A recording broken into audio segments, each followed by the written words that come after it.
How to fix Discord app keeps crashing issue. Well, to fix a Discord app that keeps crashing, first what you want to do is you want to check the servers if they are down. You can head over to your web. So simply open up a web here, and once you have opened up the web, you can search in for down detector. Now this way you'll be able to use down detector websites to see the server outages in real time.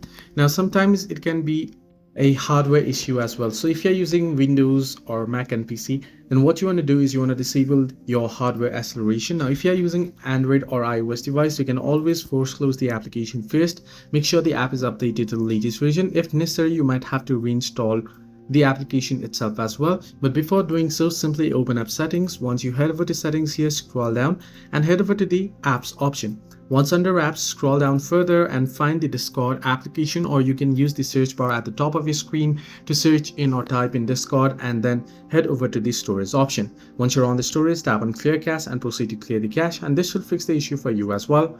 Hope this video was helpful. Do like and subscribe, and do not forget to leave the comments down below if you have any further issues.